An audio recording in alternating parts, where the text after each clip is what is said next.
بھائی سوال یہ ہے کہ اگر اہل شیعہ کے ہاں فوتگی ہوتی ہے، اہل سنت کا قاری صاحب نماز جنازہ پڑھانے کے لیے جاتے ہیں، اس میں اہل شیعہ کے بھی لوگ شامل ہوں گے اور اہل سنت کے بھی، ہے کہ جنازہ پڑھنے سے نکاح ٹوٹ جاتا ہے قاری صاحب کا یا پڑھنے والوں کا پیچھے جو پڑھ رہے ہوتے ہیں؟ اچھا، آپ کے توسط سے ہم ایک سوال اور کریں گے کہ ہوتا ہے تو یہ ہے کہ مرد جنازہ پڑھ کے آتا ہے تو گھر والی نے کیا جرم کیا کہ اس کا گھر اجڑ جائے؟ جی جی جی ہمیں تو تھوڑی سی بات سوچنے والی ہے کہ چلے بھی عجیب دیتے ہیں کہ نکاح ٹوٹ گیا، وہ بیچاری صاحب کہہ رہا ہے اس گھر بیٹھی کا بیچاری اس کو پتہ بھی نہیں کہ آپ کہاں جا رہے ہیں، سزا دینی ہے تو قاری صاحب کو دیتے رہے، ان کو دیں جو پڑھنے جا رہے ہیں اگر دینی ہے تو۔ اللہ پناہ دے، اللہ پناہ دے، اللہ مسلمانوں کو ہدایت دے۔ اہل تشیع کا جنازہ اہل تسنن کا سب کو مل کر پڑھنا چاہیے، جو امام پڑھائے، شیعہ امام پڑھائے، سنی امام پڑھائے، سب کے پیچھے پڑھے، کوئی کسی کا نکاح نہیں ٹوٹتا، ظالموں نے مجھ کو ٹکڑے کر رکھا ہے، سب بھائی ہیں، اگر کچھ سمجھنے میں غلطیاں ہیں تو اللہ جانتا ہے کس نے بدجانتی سے وہ عقیدہ اختیار کیا یا ایمانداری سے اس بیچارے نے وہی سمجھا۔ اللہ کی رحمت بڑی ہے، اس کے رسول جو ہیں وہ کریم ہے علیہ الصلوۃ والسلام، اللہ رسول سے ہمیں توقع ہے انشاءاللہ سارے آپ کے زیر سایہ ہوں گے، جنت میں ہوں گے، یہ ناراضگیاں ختم ہو جائیں گی۔ ابھی مسجد میں مجھ سے ایک دوست پوچھ رہا تھا کہ میرے والدین بریلوی تھے، میں ان کے لیے دعائے مفرد کروں، میں نے کہا ظالم توبہ کر، وہ کلمہ گو نہیں تھے، مسلمانوں کے قبرستان میں دفن نہیں ہوئے، جنازہ نہیں پڑھا، شرم کیا کرو، کیا ہو گیا کوئی بریلوی ہے یا دیوبندی ہے حدیث ہے شیعہ تو کلمہ پڑھتا، جب جنازے میں سب شریک جنازے میں شریک ہو جاتے ہیں، بعد میں دعا کو روتے رہتے ہیں، دعائیں بھی کرنی چاہیے، سب کوئی بات نہیں نا سر، نہ کوئی حرج۔ چلو ٹھیک ہے، thank you sir, thank you اللہ۔ اچھا مولانا یہاں بتا دوں کہ عبداللہ بن یزید الختمی حضرت عبداللہ بن زبیر کی طرف سے بصرہ میں کوفہ میں گورنر تھے یزید کے بعد، تو وہاں ایک شیعہ بزرگ فوت ہو گئے، حارث راور، وراثت کے علم کے بہت ماہر تھے، ساری دنیا کہتی کہ وراثت ہم نے اس سے سیکھی ہے، حضرت علی کے ساتھی تھے، مگر لوگ ناراض ہیں کہ وہ شیعہ تھے، کٹر تھے۔ جب وہ مرے تو وہ وصیت کر گیا کہ میرا جنازہ یہ صحابی رسول گورنر عبداللہ بن یزید پڑھائے۔ انہوں نے جنازہ پڑھایا، اور صرف جنازہ نہیں پڑھایا، ان کی قبر پر بیٹھے،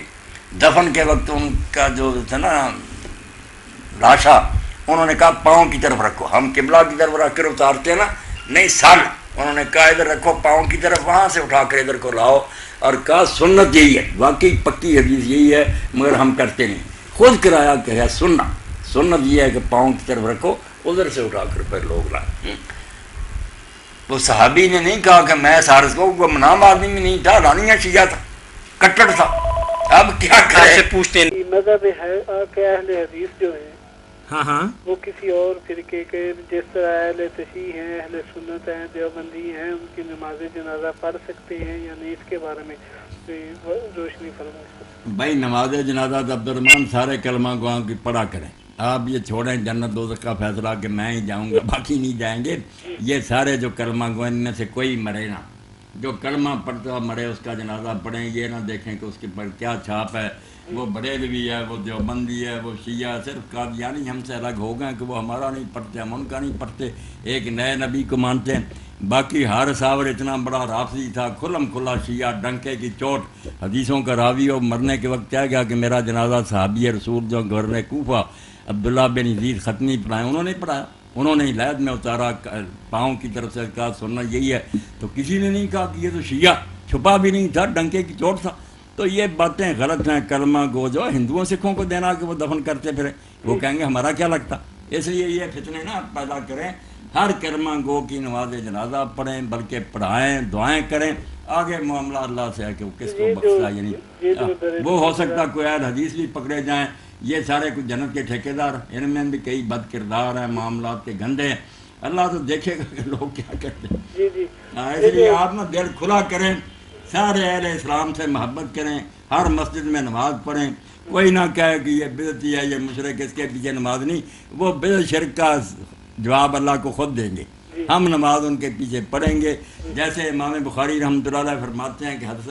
حضرت حسن بصری رحمۃ اللہ علیہ سے پوچھا گیا کہ ان بدعتیوں کے پیچھے نماز پڑھیں، عبد الرحمن صاحب اس وقت بدعت عمل کی بھی نہیں تھی کہ ختم درود کا مسئلہ تھا، یہ تو بہت معمولی ہے، وہ عقیدے کی بدعت تھی، کوئی شیعہ ہو گیا تھا، کوئی مرجعہ تھا، کوئی خارجی تھا، تو آپ نے فرمایا صلی خلفہ وعلیہ بدعت، تو اس کے پیچھے نماز پڑھ، اپنی بدعت کا جواب وہ خود خدا کو دے گا. نماز میں کیا بدعت کر رہا؟ قرآن پڑھ رہا، قبلہ رخ ہے.